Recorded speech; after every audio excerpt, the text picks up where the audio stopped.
እንደነገርኳችሁ ማንም ሰው እንዳይሽ። የትኛው ነው መሳይ? ውጣ! የህግ ሰው ነኝ ብለው ወንጀል እየሰራ ነው። ይሄን አታውቅም? እንግዲህ ቁጭ በል ሳቅ። አልቀመጥም። ውጣልን ከቤታችን።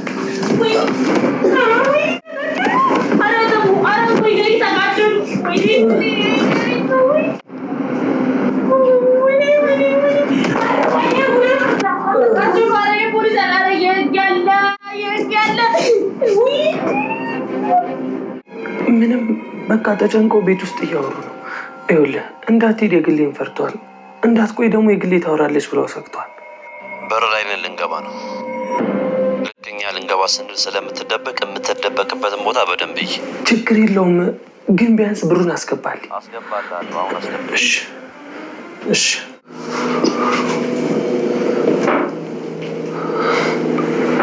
ሄድላቸው። አይሆንም፣ አትሄጂም። ቆይ ለምን ግን አብርሽ፣ ለምንድን ነው ይሄን ያክል የምትከራከርልኝ? አንተ ድንገት ነው ያገኘኸኝ? ለምንድን ነው ያክል ጥብቅና የምትቆምልኝ?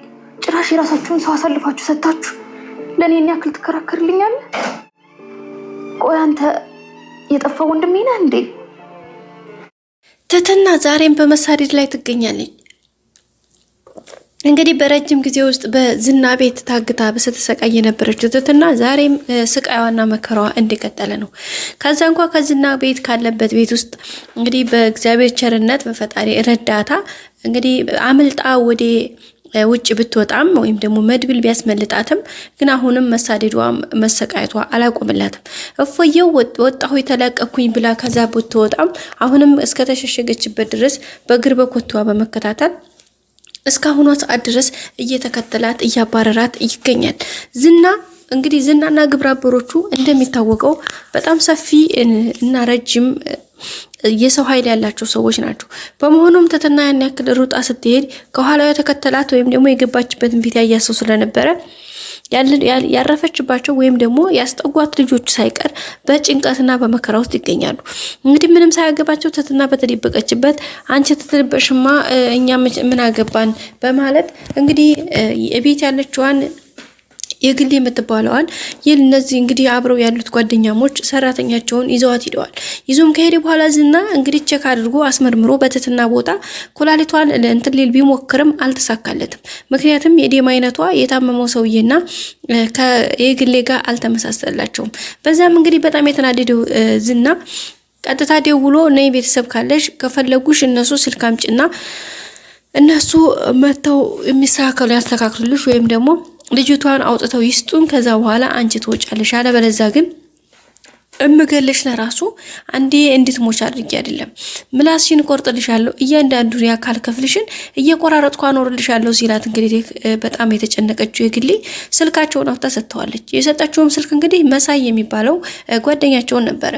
የመሳይን ስልክ ስትሰጠው እንግዲህ መሳይ ጋር ተደዋውሎ መሳይ አንዳንድ ነገር እሷ ነበር ያወራችውና ስትወራው እንደዚህ ብሏልና ሊገሉኝ ነው እና ልጅቷን ለምን አሳልፋችሁ አሰጡም እያለ ነው ምን ትላለህ ስትለው እንዴ ብር እኮ ሰጠን እንሰጠው ነበር ግን አለበለዚያ ደሞ ለንዱ አብርሽ ይገለናል እያለ ነበር። አብርሽ ማለት እንግዲህ የመጀመሪያ ትትናን ከመንገድ አግኝቶ እዚህ ቤት ያመጣት ናት። እሷን በማንጣታቸው ቤታቸው በመተራመሱ ይሄን ያክል እንትን እየደረሰባቸው ስለሆነ በጣም ተናደዋል። እውነት ለመናገር ሁሉም ናቸው የተናደዱት። ግን ደግሞ አብርሽ እቺ ልጅ እንዴት አሰልፈን ሰጣታለን? እንዴት እቺ ልጅ እንዴት ስትሞት አይን ዝም ብሎ ማየት ነገ ጧት ምን ያክል ጸጸት ያመጣል እያለ እሱ ራሱ በቃ ምንም አይነት ነገር ቢፈጠር አይዞሽ አለው ከጎንሽ ነኝ በማለት እንግዲህ ትትናን እየተንከባከባት ይገኛል። ትትናም እንዴት ነው ይሄን ነገር ግን ለመንከባከብ እኔ እንዴት በቃ እኔ እኮ አጋጣሚ መንገድ ላይ ስሮጥ የተገኘው ነፍስ ነኝ። ስለዚህ አንተ አታቀኝ አላቅህ ይሄን ያክል ለኔ ማሰብ መጨነቅ ስትለው አይ ግዴታ ለማሰብ ለመጨነቅ የሆነ እህቴ ወይም ደግሞ የሆነ ልጅ መሆን አይጠበቅብሽም ሴት ስለሆንሽ ብቻ ልከልልሽ በሚችለው መቀጠን ካለሽበት ችግር ልረዳሽ ግዴታዬ ነው። ስለዚህ ከዛ አንፃር ነው ይላታል። ትትናም እንግዲህ እንዴት ሲላቆይ ያ የጠፋ ወንድሜ ነህ እንዴ? ወንድሜን እየመሰልከኝ ነው። ምክንያቱም በልጅነት ወጥቶ እስካሁን ያልተመለሰ የጠፋ ወንድም አለኝ እና እሱን እየመሰልከኝ ነው ነበር ያለችው። እሱም አብርሽም እንግዲህ ድንግጥ በማለት እንዴ ኧረ በስመ አብ በይ ምንድነው እያወራሻለሽ? እኔ የጠፋሃትም ቤተሰብም የለኝም ስለዚህ እኔ አይደለሁም እኔ እንደሱን ተይውና እኔ በራሴ በመረዳሽ ነው መረዳሽ ያላት ነበር። በዚህ መካከል ላይ እንግዲህ ትትና ታዲያ እኮ ለሴት ብለህ ከሆነ እያዘንከው ወይም እንዲህ ሴት አንዲት ሴት ብለህ ካዘንክልኝ ከዚህም እኮ ከቤት አውጥቶ የወሰዷት ሴት ነች። ስለዚህ እሷን ለማዲያን ለምን እንትን አላልክም እያለችው ነበር። አሁን እኔ አንቺን አድኜ እሷን ለመተው ሳይሆን ወይም እሷን አድኜ አንቺን ለመተው ሳይሆን ሁለታችሁም እንዴት ከዚህ ችግር ውስጥ መውጣት እንዳለባችሁ እኔ እያመቻቸው ነው ነበር ያላት። በመጨረሻም እንግዲህ ገልሞ የሚባለው ጓደኛውን አንተ እኮ መፍትሄ አታጣም እስኪናማ መፍትሄ አምጣ በእናትህ በማለት አማክሮታል። ግን ምንም አይነት መፍትሄ አላገኙም። ያላቸው አማራጭ እንግዲህ ወዲያው ይሄን እየተመካከሩ ሀሳባቸውን ሳይጨርሱ መሳይ የሚባለው ጓደኛቸው የሚገርመው ነገር ከዝና ጋር እየተደዋወለ እያወራ ነበር። የሚያወራው ምንድነው ደግሞ እንዴት አሳልፎ እንደሚሰጣትና ለዝና ደግሞ ብር ሰጣለሁ ስላለው እንግዲህ ብርና ሆዴን በጣም ነው የምወደው ስላለው በደካማ ጎኑ በመግባት ብር ሰጣለሁኝ 20 ሺህ አስገባልኝ ሲለው እንዴ 30 አድርጌ ሰጣለሁኝ ምን ቸገረ በዛ ላይ ደግሞ በደንብ ግብዣ ትጋበዛለህ ምናምን ሲለው እውነት መስሎት እንግዲህ መሳይ ከፍ ዝቅ እያለ እንትን እያለ ነው የሚገኘው። ዝናም እንግዲህ የት ነው ያሉት አሁን ምን ላይ ናቸው እንዴት ናቸው እያለ እያንዳንዱ መረጃ እያጣራ መጥቷል። ከመጣ መምጣትን ብቻ ሳይሆን የሚገርመው ነገር እቤት ድረስ መጥቷል። ከመጣም በኋላ እንግዲህ ቢገብቶ አብረሽንና ገለሞን እንግዲህ በቦክስ መጥቶ ጥሏቸዋል። የቀሩት ተንከሲስና መሳይ ናቸው። ትትናን ይዞ ሄዶ እንግዲህ አብረሽ ደብቋታል።